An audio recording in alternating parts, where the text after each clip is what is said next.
Hey there, and welcome back to Speak of Mental Health. I am Erin Birdsall, licensed clinical social worker, and today I'm going to be talking a little bit about early childhood trauma and how that can impact you in adulthood. So, every coach, every teacher, every person who works with children really needs to understand that they're working with someone who does not have a fully developed brain. And I think that's probably common sense. We know kids are still growing, but truly, the brain doesn't completely stop growing until like mid 20s. And it's a really interesting time when you're a child because you're not able to really think of things in a way that an adult can. Like, I don't know how to put it any differently. You're just not capable of understanding certain things, even though if you talk to any teenager, they pretty much know everything. And I did too when I was a teenager. It's just part of the process. So as you grow, things shift and all the things in your brain that are you're learning and you're growing and all those things are connecting. It takes that time in order to develop the skills and the ability to fully understand adult issues and problems. When you're a kid, you are relying on the people around you, the role models, the coaches, the parents, teachers, to lead you in the right direction. And that's like an innate thing. So I remember being a kid and thinking that adults, teachers, whoever, parents pretty much knew everything. And as it turns out, we don't. And that's, a different topic. We don't know everything, but we do know how to handle things in a different way than a child would be able to. So, trauma is a big deal in childhood and adolescence and even in early 20s. And I mean, truly throughout life, trauma is impactful. But the difference here is we're talking about children who are in a position of there's a power differential when you're a kid, and anytime you're dealing with an adult there's a power differential, especially with coaches. So gymnasts, you probably look up to your coach and you want to have feedback and please that person and do the very best you can, not just for yourself but to please whoever's around you and that support person, that person who's supposed to know everything. And I think it's hard when you're a kid and you're in a sport like gymnastics, which is super hard, super competitive. It tends to attract perfectionists, and you're trying to do your very best, and you're also worried about pleasing the person who's coaching you. I don't think that coaches stop and truly think about what that means and what the potential ramifications could be for saying and doing things that are potentially harmful. So I truly believe that there aren't coaches, teachers, people generally who will get into the business to harm children. Um, are there people? Yeah, absolutely. And, we have seen in recent years some of those people, some of the biggest ones. And, that's a different conversation.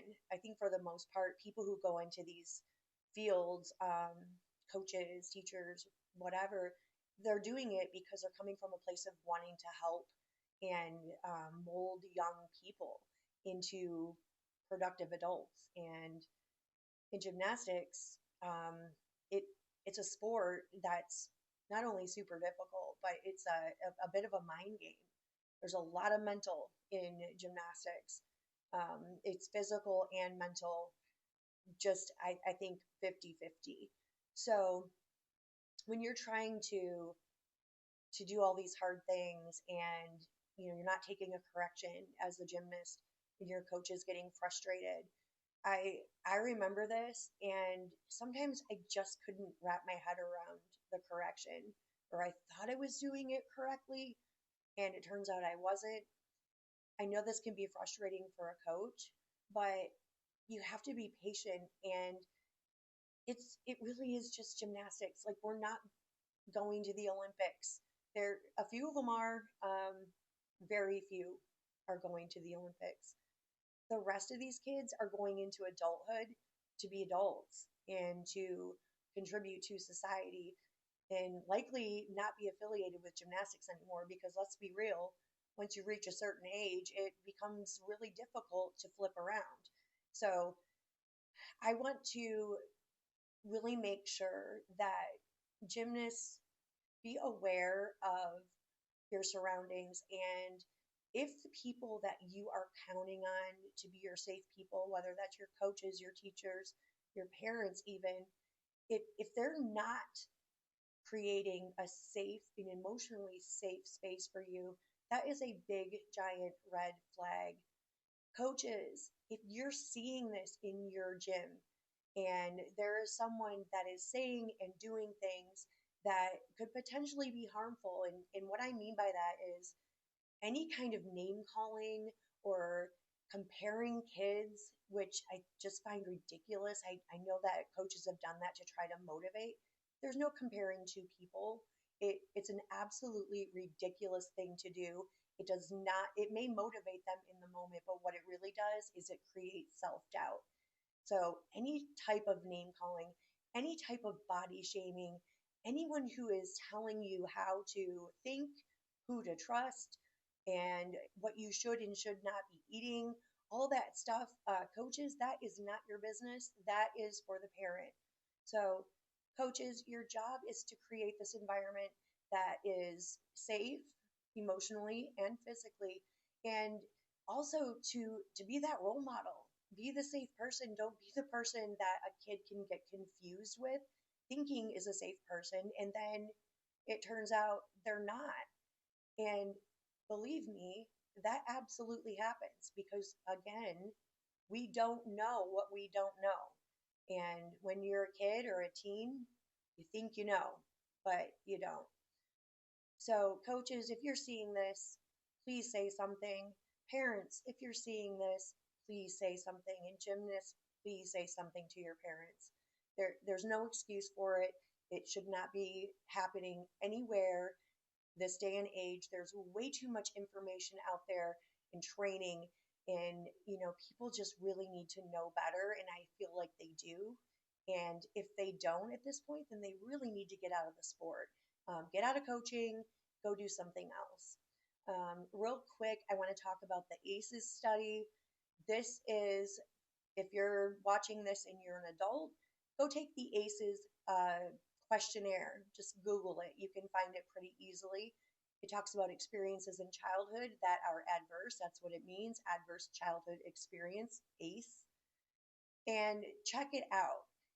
This is real. I have personal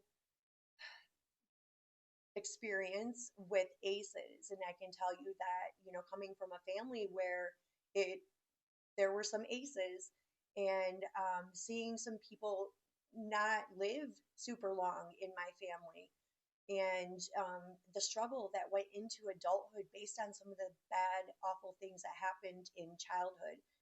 It's real, folks, and it can lead to not just mental and emotional problems in adulthood, but it can lead to physical problems. It can lead to things like diabetes, obesity, heart trouble. It's real. So remember that when you are working with kiddos, that what you say matters. It matters way more than you think. Um, it's seeping into that developing brain. So really keep that in mind. And if something is happening that should not be happening, it absolutely needs to be reported. And if no one's doing anything, and by the way, anyone can call Child Protective Services, anyone, parent, coach, teacher, anyone. If you're seeing something that is not okay, report it. Do something about it, and let's get these people out of the field who don't belong there. So that's all I have. That was a bit of a lecture, I know, but I'm very passionate about this, and I want kids to go through the process of growing up, and gymnasts going through a really hard time in life, but also doing a really hard sport. I want to see them come out on the other side with a lot less injuries, and mental injuries count as well. So take that for what it's worth. If you have questions or comments and want to know more, please drop a comment. As always, if you like the topic of mental health and you like the topic of gymnastics and you like those two things combined, please like and subscribe to my channel. I will be doing little videos pretty regularly. If there's a topic you want to know more about, let me know and I will do my best to answer any questions. So, thank you, everyone. I hope everyone has a terrific day and I will see you later. Bye.